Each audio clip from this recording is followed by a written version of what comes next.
बच्चे formula milk पे हैं तो सब पेरेंट्स को यही दिक्कत रहती है कि मेरा बच्चा फार्मूला मिल्क पी रहा तो उसका वेट क्यों नहीं बढ़ रहा है। तो ऐसे में आपको 7 टिप्स बताऊंगी जिससे आपको ये पता चल जाएगा कि आपके बच्चे का वेट क्यों नहीं बढ़ रहा है। तो अगर आप मेरे चैनल पे नए हैं तो चैनल को सब्सक्राइब कर दीजिए, कमेंट कर दीजिए, लाइक कर दीजिए।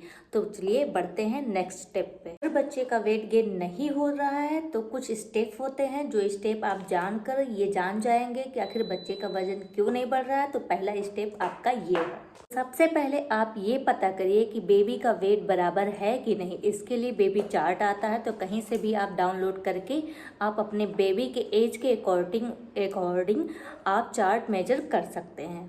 अगर चार्ट के अकॉर्डिंग आपके बेबी का वजन ठीक है तो बहुत अच्छी बात है। अगर आपको ऐसा लग रहा है कि चार्ट के अकॉर्डिंग बेबी का वेट नहीं सही है तो स्टेप नंबर 2 पे जाना है। नंबर 2 में ये जानेंगे कि बच्चे का आखिर वेट बढ़ क्यों नहीं रहा। तो सबसे पहले ये जानने की कोशिश करेंगे कि बच्चा बार बार तो बीमार नहीं पड़ रहा है, कोई इन्फेक्शन तो नहीं है। अगर ये 3 महीने में उसको लगातार हो रहा तो कोई दिक्कत नहीं है, इसमें घबराने वाली बात नहीं है। जैसे ही बच्चा ठीक हो जाएगा फिर अपना वो वेट कवर कर ले। तो एक बात ध्यान रखने की ज़रूरत है कि बच्चा बार बार अगर बीमार हो रहा है तो आप हाइजीन मेंटेन करिए, सफाई के साथ रहिए, हाथ बराबर धोते रहिए और जैसे ही बच्चा का तबीयत खराब होता है उसे डॉक्टर के पास ज़रूर लेके जाइए।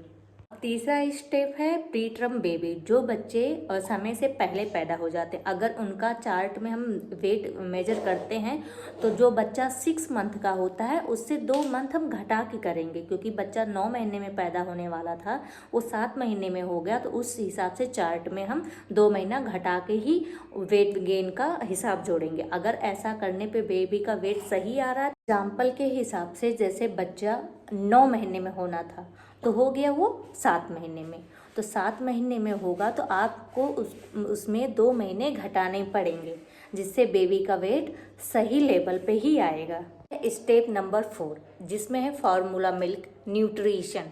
तो पेरेंट्स हम लोग ये गलती करते हैं कि जब भी हम मिल्क बनाते हैं बच्चों के लिए तो सही से मेजर नहीं करते हैं, इसीलिए बच्चों को भरपूर मात्रा में न्यूट्रिशन नहीं मिल पाता है। तो जब भी आप कोई भी फार्मूला मिल्क लेके आ रहे हैं तो पीछे लिखा होता है, उस हिसाब से अगर मेजर करेंगे तो बच्चों को बराबर न्यूट्रिशन मिलेगी। फार्मूला मिल्क जब भी आप स्कूप से मेजर कर रहे हैं तो ध्यान रखिए बराबर होना चाहिए, ना ज़्यादा ना कम, क्योंकि क्या होता है हम कभी कभी ज़्यादा कर देते हैं या कम कर देते हैं, इससे बच्चे दुबले पतले होने लगते हैं, उनको न्यूट्रिशन बराबर से नहीं मिल पाती है। इसलिए हमेशा पैकेट के पीछे जो लिखा रहता है उसे ध्यान से पढ़ के उसे मेजर करके ही बच्चों को फार्मूला मिल्क दें।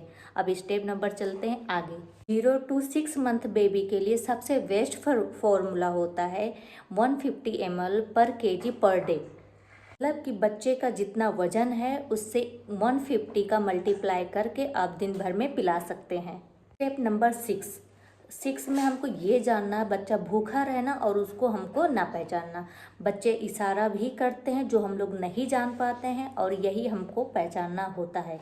इशारा हम आपको बताते हैं कि जब भी बच्चा भूखा रहेगा तो जीभ से अपने ओठ को चाटने की कोशिश करेगा या दबाने की कोशिश करेगा। दूसरा है कि आपने पंजे को ऐसे मोड़ के रखेगा, उसको खोलेगा नहीं। अगर बच्चे का थंब ऐसे पूरी उंगली ऐसे दबी है, बार बार ओठ को चाट रहा है या रो रहा है तो पूरी अंगड़ाई लेके रो रहा है इधर इधर करके, तो आप समझ जाइए कि बच्चा भूखा है, तब आप उसको तुरंत फीड करा सकते हैं। स्टेप नंबर 7 जो सबसे इम्पॉर्टेंट है, जो इस वीडियो से ही रिलेटेड है, तो बेस्ट फार्मूला मिल्क मेरे हिसाब से सेमोलेक है, क्योंकि मैंने अपने बेबी को भी यही पिलाया है। इसमें फैट बहुत ज़्यादा होता है, इस वजह से बच्चे मोटे होते हैं। लेकिन ध्यान रखिए बच्चे मोटे होने से कोई फ़र्क नहीं होता है, हेल्दी भी होना चाहिए। तो अगर आपको मेरा ये वीडियो अच्छा लगा हो तो लाइक फॉलो कर दीजिएगा। अच्छी जानकारी के लिए कमेंट कर दीजिएगा, मैं नेक्स्ट वीडियो वही बना लूँगी। चलो बाय बाय।